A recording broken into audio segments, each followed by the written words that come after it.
Hey, everybody, welcome to another show of Unstoppable, another edition of Unstoppable, this podcast. And so glad to have you guys here. Today's guest is Jason Rogers. He's a PA, he's a physician associate. I had to have him on because he's doing something I think that we need to talk about, we need to know about. We're going to talk about direct primary care. Jason, what's going on, man? Hey, not too much, man. Thank you for having me on here today. Man, I think this is amazing, man. I wanted to jump right into it with my listeners, man. Describe what direct primary care is. This is going to blow your mind, guys. Direct primary care it's exactly what it sounds like, honestly. It's primary care that you go through directly to your provider. There's no insurance. There's no third-party administrators. There's no bureaucracies or policies or anything like that. And the result is we can set our own structure on how to do things. And okay. All right. Each one of them is a little bit differently. We want me to go through how the whole thing works? Well, I want to say that I want to start because I'm so excited. I want to slow it down. I am too. So I don't have, okay, guys, we're talking about doctor's office and doctor's office visits. You know how a pain they can be, how much of a pain. If you don't have an in, you call the doctor's office and this is being recorded August 31st. I might not get in till November. If you're lucky. Right. If I'm lucky. Mm-hmm. And if I don't have, I just happen to have really good insurance. If I don't have great insurance, that's going to determine where I go. Yeah. They're going to pick which doctors are in your network and they're going to tell you all of the procedures and specialties. There's prior authorizations for everything. There's algorithms for everything. Wow. We don't care about any of that. So with direct primary care, before he jumps in, I got to let you guys know, with direct primary care, we don't have to go through any of that and receive the best care, still receive the best care. And then Jason has opened up his own place. Jason is doing it, and he's here to explain it. Okay, Jason. So I ran them through, and okay, I call you. I call you, and I don't have to wait 2 months to get in to see you. Most patients can see me same day. Wow. So the way the model works is it's a membership model. Okay. And with a membership model, I can have less patients, and it completely changes the income and revenue of the practice. Okay. To me, the entire problem with the traditional system is the business of medicine, and it comes out in everything. Like the traditional system operates on a system called fee for service. Have you ever heard that term before? Yes. You have? Okay. Yes. The entire medical system is built on it, and it has your revenue, your overhead, your profits, as well as the actual cost of providing services to patients is all built into a single fee. Okay. And every time you walk into the doctor's office, you are charged a fee. So you get the cost for the doctor, the cost for the procedure, the cost of the lab test, everything is marked up. In a direct primary care, we separate the income from the services provided. Okay. So there's a split. Okay. And for me, it works as a membership. So I have a fixed monthly fee that covers my income, my profit, the overhead, everything like that. That's how you make money through. That's how I make my money, and it is fixed. It doesn't change. Okay. And then there's the services and the actual medicine I provide, and I charge nothing for all of it. Wow. I can't say all of it. Some things cost way too much, and I have to charge for it. But I don't charge to make money off of it. I charge to cover my costs, if that makes sense. Gotcha. So my patients for my practice can see me as many times as they want. There's no cap. If you could conceivably see me 30 times in a month every single day, and it would still cost that one monthly fee. Okay. Because I have a small practice size, in the traditional system, to make your money, you have to see about 30 patients a day, every single day. And most providers are responsible for 3,000 patients in order to provide that kind of volume each day. Okay. And I don't have to do any of that. I can, if on a membership model, I can make the same amount of money I would make on the fee for service model with 3,000 patients. I can make that with 200 patients. Wow. And when you have 200 patients, there's no volume problems. You call me, I pick up the phone, not a nurse, not not a staffing person. It's me. I respond to the messages, and I don't get that many in a day. So I can see you same day. I can see you tomorrow. I can follow up with you if I need to. I don't have to charge for things because I've already been paid through the membership, and it's just a recurring thing. And the whole goal was to remove the barriers of medicine. And I've talked about this before and with other people. There's a lot of barriers in medicine. There's financial barriers, there's access barriers, there's education barriers. And by having somebody that you can talk to directly, that you can get a hold of as easily as you get a hold of a family member or a friend, Mhm. it changes everything. You're right. There's so many barriers. There's from classism, racism, whatever the case may be. And fool around and don't have any insurance, you're not going to be seen. So we pay for the membership service. Somebody has to pay for the prescription. Like, say you have to put somebody on blood pressure medicine. How do they pay for that? There's two ways of doing that. Uh-huh. So I do encourage patients to have health insurance. Okay. The truth is, health insurance is originally designed to protect you from bankruptcy and debt. And Gotcha. outside of that, it has lost its way. Okay. So I encourage patients to have insurance, but I encourage them to have low premium, high deductible plans with like $8,000, $10,000 deductibles, Okay. those kinds of things that'll keep you out of bankruptcy. Okay. Now, where I'm going with that is when you go to a pharmacy, you have two options. Okay. The first option is you can use your insurance and you can apply it towards a deductible, or you can pay cash. And with cash, you can typically get discounts on everything. Okay. And if they don't have to go through your insurance to get prior authorizations, they don't have to hire somebody to do that, you're always going to get things cheaper. And that's across the board.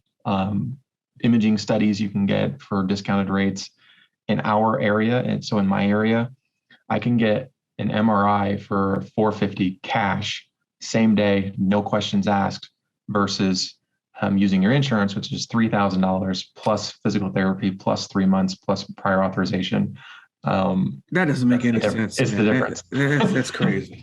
That doesn't make any sense, man. It doesn't make any sense at all. No. I mean, you and I talked about blood work. Share with my audience what we said about blood work. What blood work really costs versus what you're being charged. Yeah. So like we talked about the fee for service model. So in the traditional system, if you were to call up your doctor and you needed to get a blood test, first you have to go in to see your doctor to get the orders, which is typically $150 for the visit.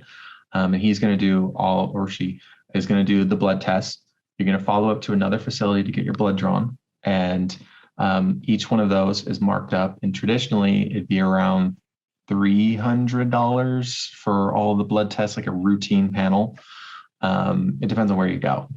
And then you have the follow-up visit. So that's another $150. So that's $300 for the visits, $300 for the blood test. That's $600 in total. And the true price of those blood tests, if you scrap the fee for service system, is $14 in blood tests, depending on what you get, maybe $19. Less than $20. Less than $20 for a CBC, CMP lipid panel, thyroid panel, urinalysis panel. An A1C screen is like $19 tops. And for my practice, I would say it's a routine panel, it's part of your membership, just go get it. And I wouldn't charge a dime for it. And my patients, because I don't have to charge for a visit to make money, a lot of them will just text message me and just be like, hey, can I get some blood tests? Sure, go get it. And I'll even give you the results over the phone because I don't have to charge for it. So wow. That's kind of what you get. Man, that's amazing, man. I don't know what went wrong in our healthcare system. I do. Yeah. Okay. Well, tell us what went wrong. Go ahead. Tell us what went wrong, please. So originally, the health insurance was fine. Honestly, it was designed, like we talked about, to protect people from bankruptcy and debt. As all the new specialties came out and everything started getting more and more expensive. I mean, like an MRI machine is a $2 million machine. That's not cheap. And these things, insurance has a purpose. But if you think about it in the terms of homeowners insurance or car insurance, when do you use that? Like, you use it for catastrophic events. A tornado comes through, rips off your roof, or a major accident and you need to replace the whole thing. Right. That's what it's for. But somewhere along the way, somebody decided that they wanted to use it to create networks and to create your everyday care. Just going to your primary care and getting a prescription for antibiotics. They wanted you to use your insurance for everything. Wow. And that right there is when everything started to snowball. And then politics and bureaucracies got in the way. And then here we are today. Yeah. So, yeah. Man. That's just a start. That's a start. That's a slippery slope, man. Slippery slope. It is, man. It's the fact that you can't get in to have a yearly physical or checkup. I remember playing sports, and anybody listening got kids that play soccer, football, and I played sports. When I was coming up, you went and saw the school nurse, got your physical cleared to play. Now, with my daughter taking my grant, you almost have to schedule your physical a year ahead of time. Yeah. Just for a routine physical. Yeah. And then when you do your physical this year, you got to schedule a year in advance for your next one. You're going to miss it. Just a wellness check. And I think so many things, and I could be wrong, but I believe I'm right. So many things health-wise can be caught early, can be caught off at the pass. Yeah, for sure. If we just could get in every 6 months. Yeah. And Twice I've had whole talks on this concept of like healthcare avoidance and barriers in medicine. Yeah. And a lot of people really struggle with the idea of, taking time off of work, spending 3 hours in a waiting room of a doctor's office, getting to spend 5 or 10 minutes with them, paying $200 for them to tell me you're fine, see you in 6 months. Right. And that's a huge turnoff. It's a huge turnoff. And a lot of patients will wait until they can't handle something anymore and before they come in. And I have lost count of how many patients come to me and they say, I've been fine. I haven't seen a doctor in 5 years. And they're like, oh, but what's all these lumps on my neck? And they wind up having like stage 4, stage 5 cancer that could have been caught early, but they couldn't make it in. They couldn't afford a visit, and it wasn't worth it until they started to feel unwell for an extended period of time. And by that time it was like, you just said a mouthful, man, because truthfully, I listen to my mom. I listen to anyone who says, I have a doctor's appointment tomorrow, the day is a wash. The whole day's gone. And for a person who has to work, I can't take the day off to go to the doctor. And like you said, 5 years to go by. So I think, man, what you're doing is just is I've had a few patients who, even in my system, can't make it to me because of work situations. Yeah. So part of what I did was set up the ability to do mobile visits. And I do house calls. Wow. So I have met patients at their work during their lunch break so that they didn't have to come into me. And Jess, this is amazing, man. That's amazing. Hey, what are you doing for lunch? My doctor's stopping by. Yeah. You know what I'm saying? That's amazing. That's amazing. The last time I did that, I offered it. A patient needed an injection. So I just kind of showed up and he came outside and we set up a little sterile area and gave him a shot and said, okay, have fun at work and we'll talk later. Come on, man. That is, I thought the mobile pet grooming bus was phenomenal. This is even greater. So how did you get into something like this? And why don't we see more of it? I'm out here in the East Coast. I've never even heard of this. Tell me, hold on. I'm in New Jersey. In New Jersey. Yeah, most of the listeners know where I'm at. I'm in Jersey. So I'm going to pull up something for you and you might be pleasantly surprised. Okay. All right. So you are in New Jersey. Yeah. In New Jersey. There's New York. Here we go. New York and New Jersey. South Jersey, to be specific. North Jersey and South Jersey are two different states. That's another podcast for another day. How far down south are we talking? I'm Trenton is central. I'm south of Trenton. Okay. So I'm looking at a map here of direct primary cares, and there are a few in New Jersey. There's 5 in Trenton. There's in Mount Laurel, Voorhees Township, Wow. Wow. Philadelphia, Marlboro, Long Branch. I could send you the map if you're interested. Yeah, that's how did you get started in this? How did you I how did you just say how is there a certification that you need? no. How does this happen? So really what it was, I was in the traditional system. I was working at a critical access hospital in California. Okay. And I was responsible for about 3,000 patients. I was seeing 25 to 30 patients a day. My supervisors wanted me to see even more, and they were telling me that they were going to double book me. All the patients started blurring together. Like, wow. You were just seeing so many so fast that you couldn't remember their names, you couldn't remember their histories. You're spending the first 5 minutes of the visit just reading their charts and trying to remember who they are and what they're there for. Yeah. And I was spending like an 8-hour shift. I was probably spending almost 12 hours every day, and not just for seeing the patients, but to catch up on the paperwork. My inbox was 400 to 500 messages long, and patients just like you calling me for lab results or their MRI results or whatever. And I'm sitting there having to triage what I'm doing. Wow. And who gets my attention first.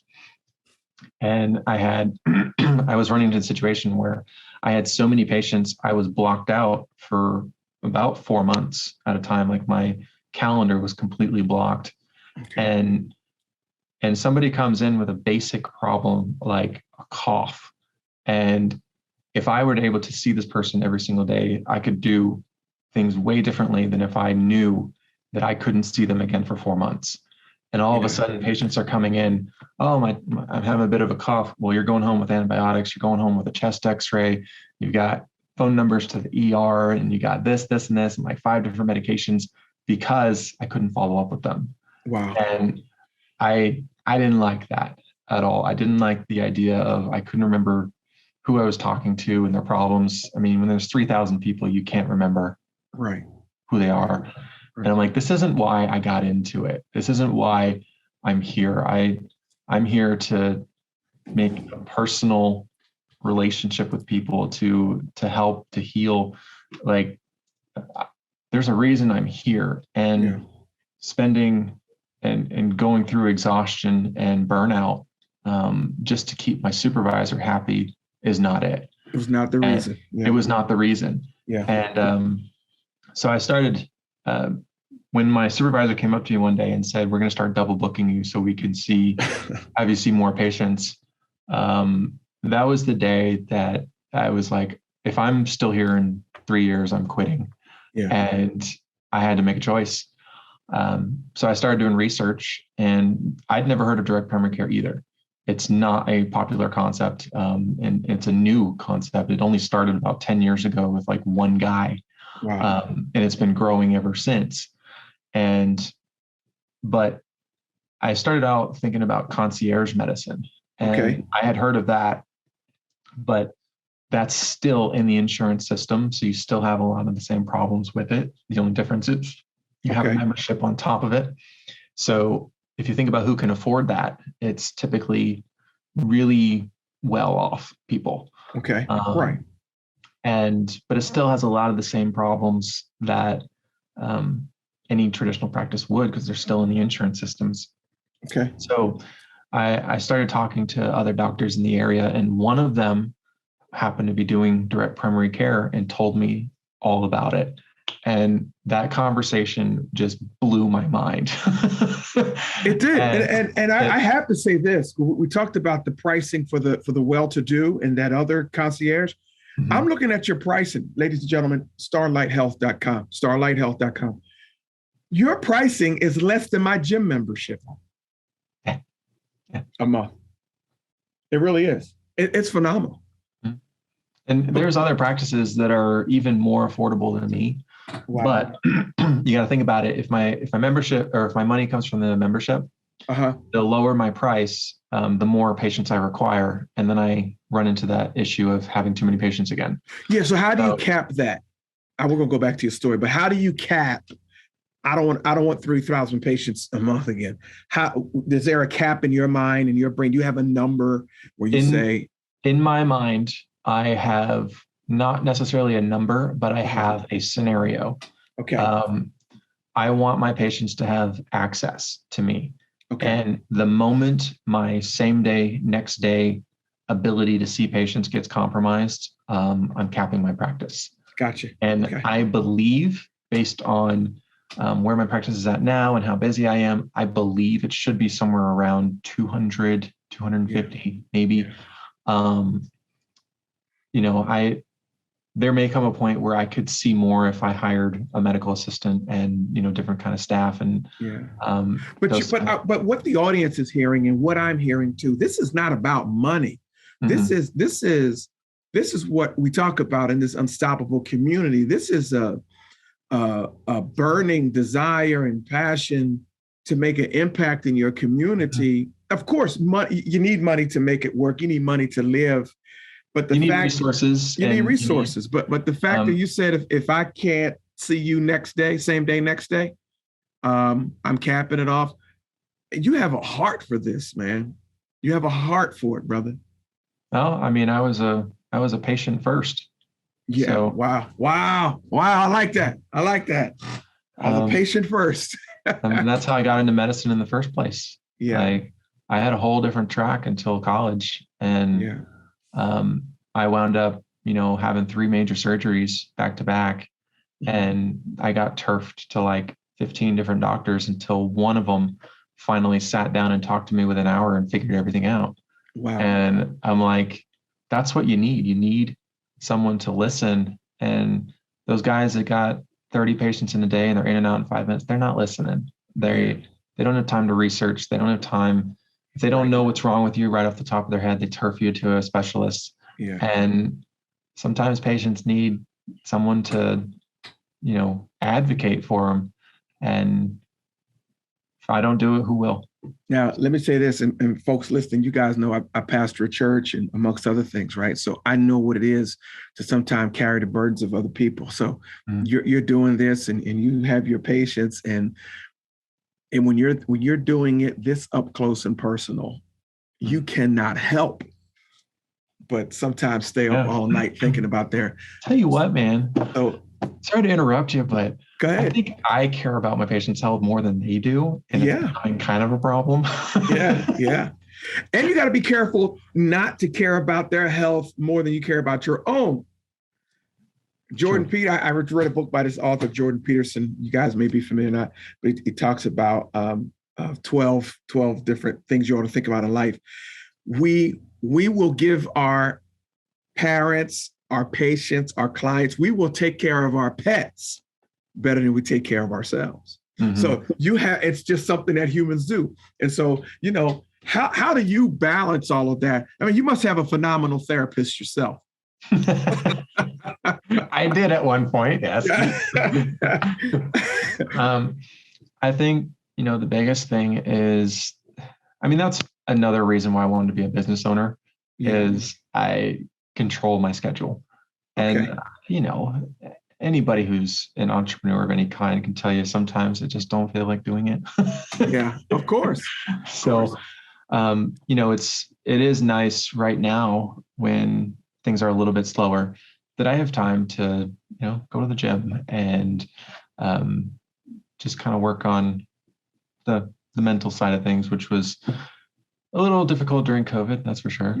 And so how do you handle, I'm one of your patients, you're on vacation. How do you handle that? Do you have a network? Do you have somebody that steps in for you? Do you have someone they can call you or, So what I've done is I have a virtual platform that allows patients to text me, email me, video chat me. And even when I'm on vacation, I have access to that.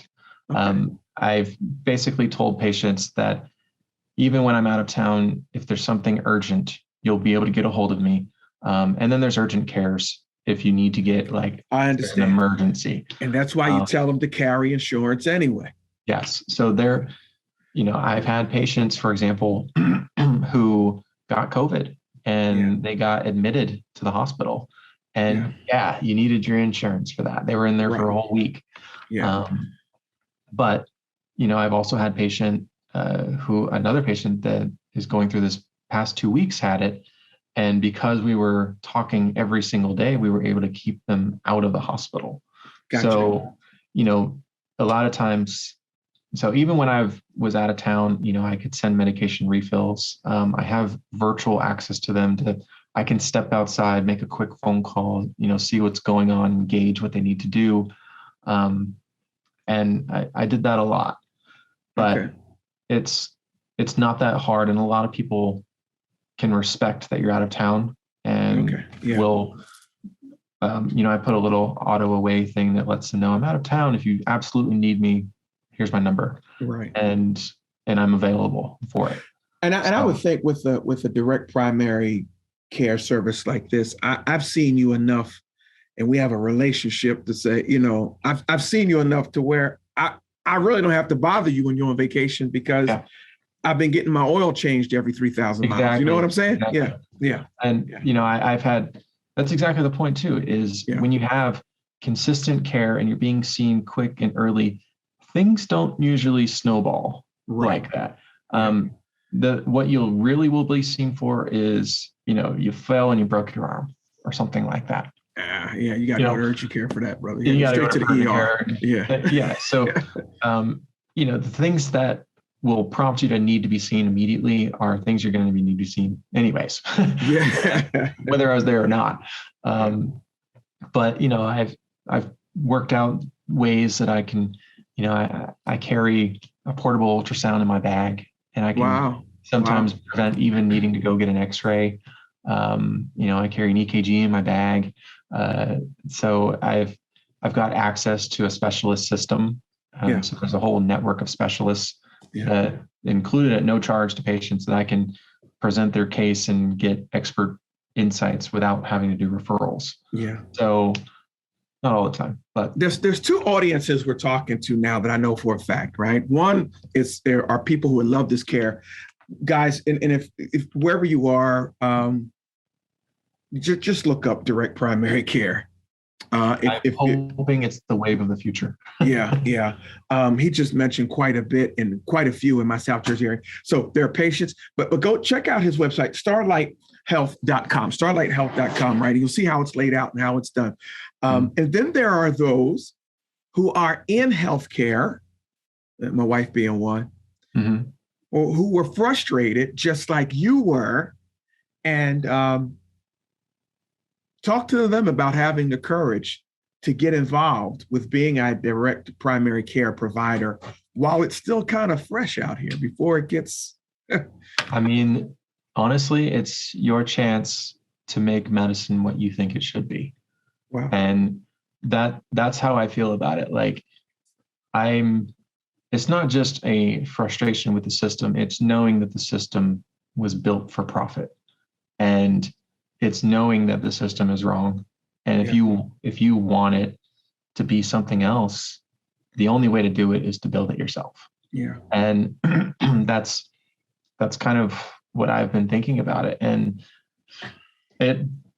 there's definitely hard parts about it. I mean, there's a substantial investment, and I saved every penny that I made for like 2 years straight in order to fund it.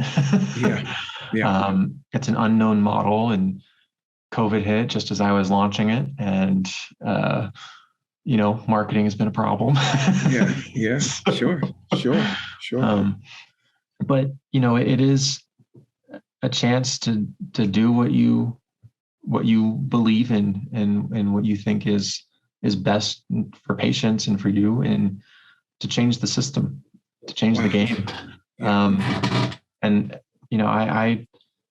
my goals of the practice are, not just myself, but hopefully to add more and more specialties as time goes on, as the practice grows, to add a surgeon, add a nutritionist and a physical therapist and those kinds of things, and just include that, things that can help Yeah. patients the most is getting in shape and having proper nutrition. But people don't go to these things because it's $150 every time they go in for an hour. Yeah. And, you know, Well, I have your ear now. Before I let you go, what would you tell the audience, this phenomenal, unstoppable audience? What is the most common thing, or what can we do now to help prevent some of the foolishness we might run into in the future? What could we be doing every day? Every day, is it eating different? Is it exercising? Is it, what honestly, could we be doing? um, it's going to be a very cliche answer, but sometimes Okay. cliches are cliche for a reason.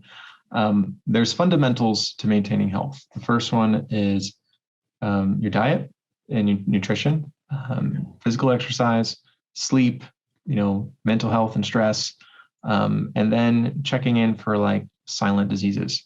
So things like getting routine blood work, getting your blood pressure checked, checking your blood sugars, things like that. Okay. Making sure you're getting full 8 hours of sleep, making sure, like you said, that you take time for yourself Yeah. every day Yeah. for stress purposes, because stress can lead to heart attacks. Yeah. And I know it's not exactly a mind-blowing answer, but it's true. I mean, you take care of the basics. Yeah. Truth doesn't have to be mind-blowing. Sometimes we just need a reminder. Mm-hmm. StarlightHealth.com, everybody.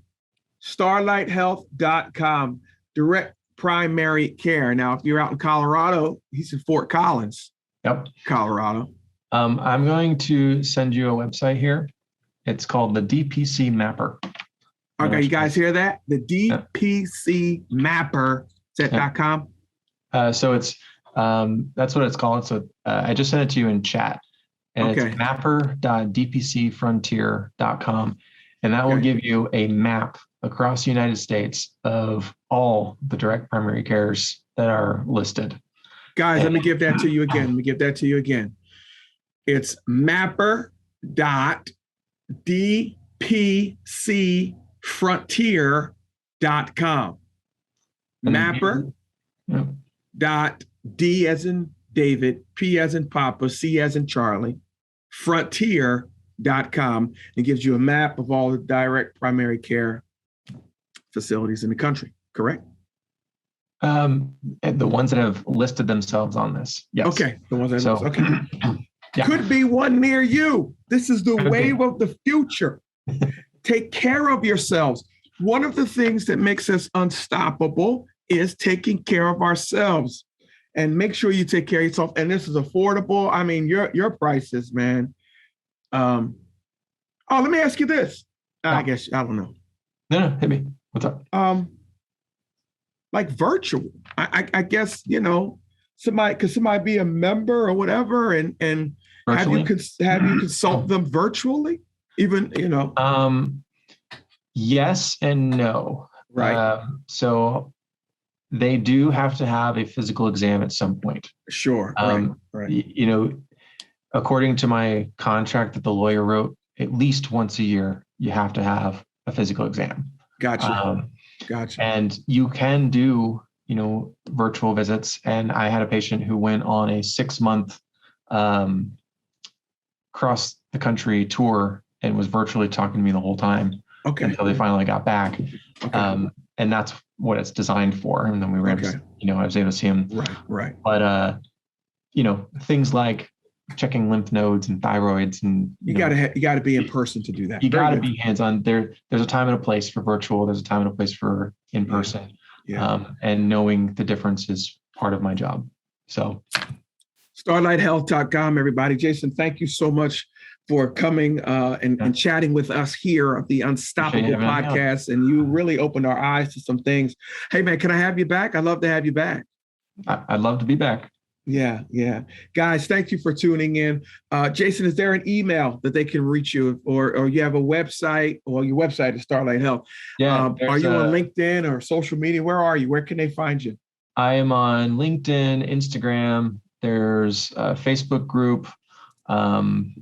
It's Yeah, I'm all over the place. Jason Rogers, everybody. So if you're interested in starting something like this, if you're interested in finding something in your area, and just talk to Jason about it. Jason, thanks, man. Thanks for being part of the Unstoppable community. Guys, Appreciate thanks for listening. Make sure you share this podcast with someone. Tell someone about it.